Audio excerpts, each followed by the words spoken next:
and if I was the president. Very simple. It wouldn't have happened. Under Bush, Russia invaded Georgia. Under Obama, Russia took Crimea. Under Biden, Russia invaded Ukraine. I stand as the only president of the 21st century on whose watch Russia did not invade another country.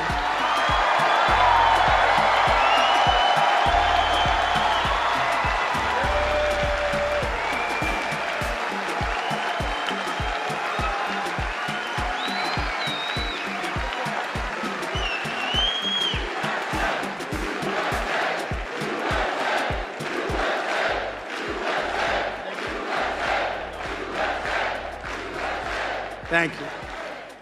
I gave Ukraine the javelins that everyone is now talking about and millions of dollars of other military equipment.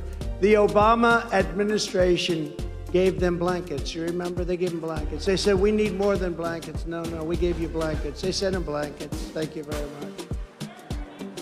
Under our leadership, the world was a peaceful place because America was strong. And the perception of our country was perhaps like it had never been before. Powerful, cunning, and smart. We were a smart country. Now we're a stupid country. We always, very simply, put America first. That was the answer.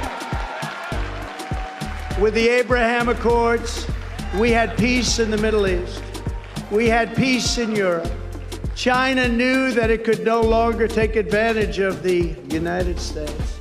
And I was proud to be the first president in decades who did not get our country into any wars. I got you out of wars.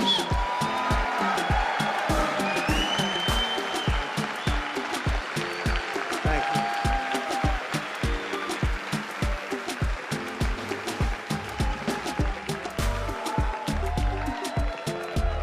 Thank you.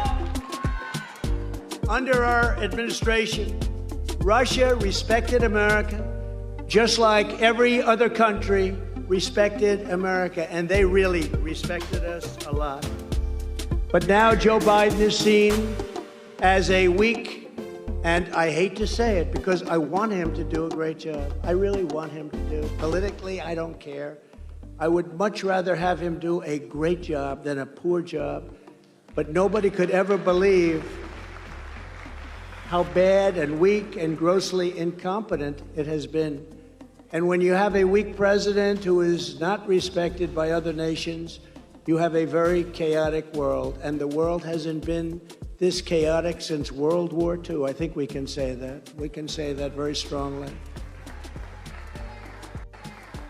I have no doubt that President Putin made his decision to ruthlessly attack Ukraine only after watching the pathetic withdrawal from Afghanistan, where the military was taken out first, our soldiers were killed, and American hostages plus $85 billion worth of the finest equipment anywhere in the world were left behind. Yesterday, reporters asked me if I thought President Putin was smart. I said, of course he's smart, to which I was greeted with, oh, that's such a terrible thing to say. I'd like to tell the truth. Yes, he's smart.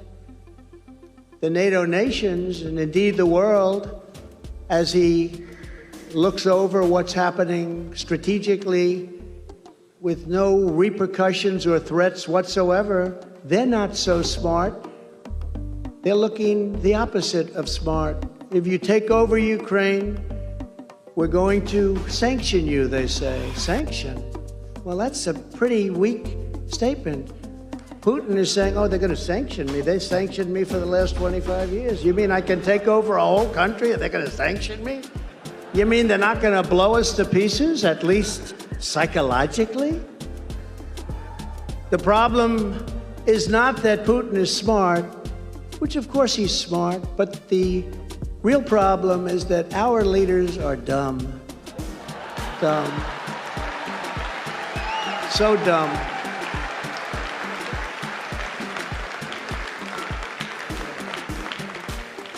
And they so far allowed him to get away with this travesty and assault on humanity. That's what it is. This is an assault on humanity. It's so sad. Putin is playing Biden like a drum, and it's not a pretty thing as somebody that loves our country to watch. Just not a pretty thing to watch. You know, I was with Putin a lot. I spent a lot of time with him. I got along with him. I got along with President Xi. I got along with Kim Jong-un. Kim Jong-un has massive nuclear power. It's a good thing to get along with people, not a bad thing. You can be very tough and get along. You know, I'm the one that ended his pipeline. He said, "You're killing me with the pipeline." Nobody else ended his pipeline. Biden came in, he approved it. But I did a lot of things that were very tough on Russia. No president was ever as tough on Russia as I was. And I'd come in, the fake news would say, "Trump loves Russia, he loves Russia." Then we had the Russia hoax, which is now with Durham and Mueller and all the rest, just a total hoax. It was a made-up, fictional story. But with respect to what's going on now, it would have been so easy for me to stop this travesty from happening.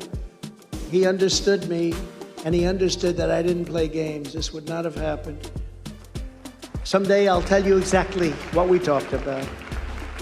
But we talked about it. And he did have an affinity, there's no question about it, for Ukraine. I said, never let it happen. You better not let it happen. This is the only attack in history where the further he goes and the bigger it gets, then the worse it gets, and the more death that's caused, the more money he makes, because oil prices keep climbing higher and higher and higher. There's never been anything like that, where a warring nation, the more he makes it difficult to get oil, the more expensive it gets, and the more money he makes. And all those tanks roaming around are very expensive, but they're peanuts compared to the kind of money that he's making because of the tremendous increase in oil. You know, when I left, and during my term, oil was at $36 a barrel. Think of it, 36. Now it hit 100, and they think it's going to 150. So the Middle East and Saudi Arabia, a lot of countries, but Russia right now in particular is making more money than they ever dreamt possible. The cost of the war is very, very small compared to the kind of money they're taking in. There's never been a situation like that.